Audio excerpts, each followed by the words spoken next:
ក្រៃមានត្រឹមជាស្មោភ័ក្រក្តីបដាយថ្លៃបងមិនត្រូវការជួបស្នេហ៍មិនសាសមនឹងវាសនាបងត្រូវកប់ចិត្តគ្រួសារស្នេហាប្រឆាបែកបាក់ត្រូវទៅមុខឬដើរថយក្រោយព្រោះម្ដាយបងឌីលអូនថាសាទក្របីគ្មានសេះសល់អ្វីក្រៅពីសំមកខ្លួនជីវិតរស់កំក្រុងភូមិមានឈ្មោះជាកូនអ្នកស្រែខ្នងដីសង្ឃឹមអ្វីចង់ឲ្យរូបថ្លៃរូបក្បែរប្រាណទោះបីអូនក៏អ្នកស្រែតែស្រែអូនគឺស្រែពិតបើគេក្បត់ចិត្តវមិនគ្រោមរីងរៃត្រឡប់មកស្រោងយើងវិញ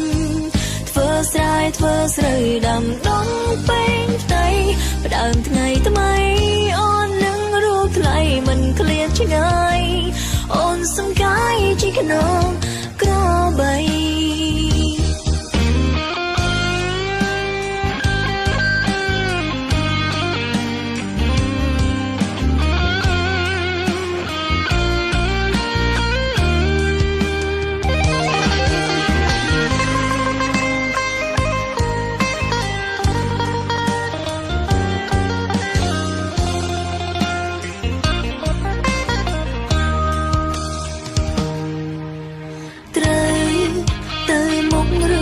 ថ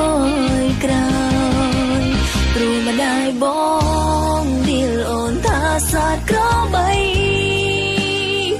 គ្មានសេះសល់អ្វីក្រៅពីសំមកខ្លួនជីវិតរស់កំក្រុងភូមិមានឈ្មោះជាកូនអ្នកស្រែខ្នងដីសង្ឃឹមអ្វី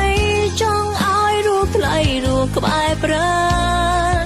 ទោះបីអូនស្រែតែស្រែអូនគឺស្រែពិតបើគេក្បត់ចិត្តវមិនគ្រោមរីងរៃត្រឡប់មកស្រោងយើងវិញធ្វើស្រែធ្វើស្រូវដាំដុះពេញផ្ទៃផ្ដើមថ្ងៃថ្មីអូននឹងរូបថ្លៃមិនឃ្លាតឆ្ងាយអូនសង្កាយជីក្នុងក្របីព្រោះម្ដាយបងឌីលអូនថាសាទក្របីគ្មានសេះសល់អ្វីក្រៅពីសំមកខ្លួនជីវិតរស់កំក្រុងភូមិ